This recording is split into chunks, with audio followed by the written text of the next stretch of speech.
What's happening, folks? Back with another reaction, back with some more Smiths. And we're moving to the next folder of the non-album tracks, thank you again to Days Illusion, meaning the next few tracks we're going to hear in the Smiths' journey are B-sides from the Meat is Murder album, or the era of the Meat is Murder album, 1985.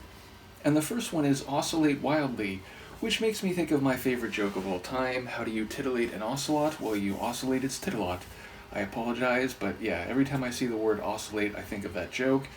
In any case, to oscillate is to move in a circular motion, and therefore it can serve different mechanical purposes, but of course it can be in a more like human environment as well, so oscillating wildly could be good or bad depending on the context. Luca, are you going to knock that over? Is that really what we're doing over here? Yeah, she's gonna... I apologize. I have to stop her from doing this. Yes, I saw you. We all saw what you were trying to do.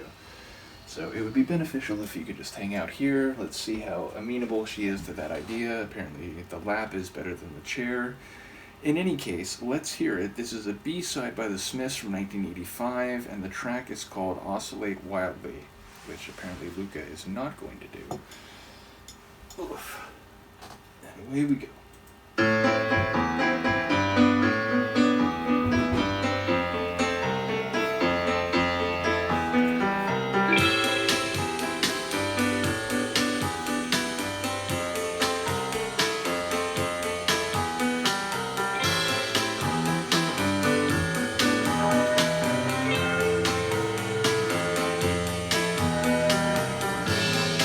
Keyboard and true piano. Maybe a contrabass?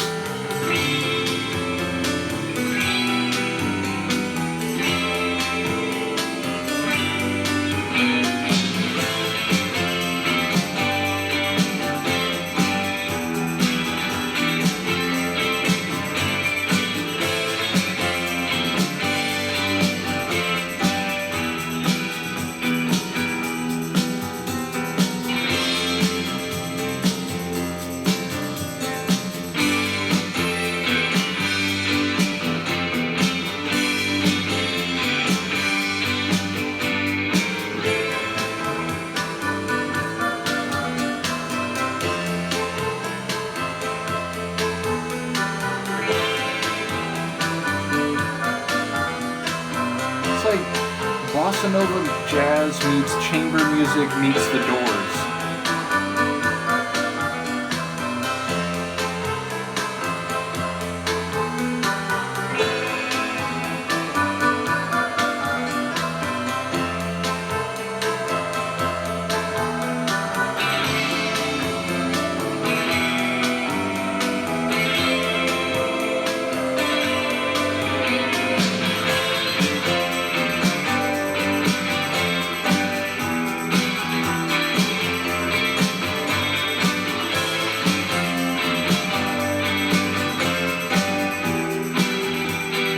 Instrumental? At this point I have to ask.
It is fading. At first I wasn't sure if it was actually fading. It's a slow fade, which, as far as fade outs go, I definitely prefer to the drop off a cliff fade out.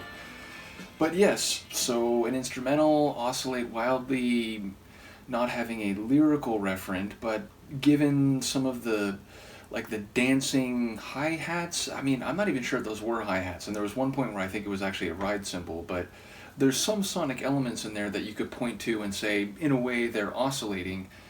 But yeah, so, more conceptual than overtly thematic and lyrical. But I enjoyed it. Again, there's some different flavors in there. At first, it was giving me some jazz, like bossa nova jazz feel. And then when the keyboard was really dominant and standing out, it reminded me a bit of like the Doors when they get very keyboard heavy. And then when it got to, for lack of a better word, the chorus of the track, that main full section with a bit more energy and the like popping snare, that felt more, let's say, trademark Smiths in sound. But again, some of the elements overall had a bit of a like chamber music feel, because it felt like there was maybe a violin, a cello, maybe a contrabass, a true piano perhaps, although I suppose that could be like a true piano kit on a keyboard. But yeah, some different sonic elements and flavors across the course of this instrumental tune. We don't get Morrissey's wavering and melodic voice, but ultimately there's parts in there that I think you could recognizably identify as a Smiths. Again, especially the non-lyrical, non-chorus chorus.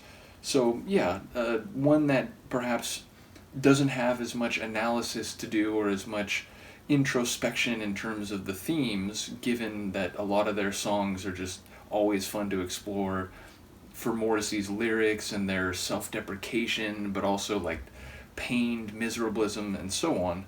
But definitely an engaging track sonically with some different ingredients. So yeah, a cool one. Luca, at this point I do have to get up, but yeah, let me know what you think, and she and I will see you next time. Peace.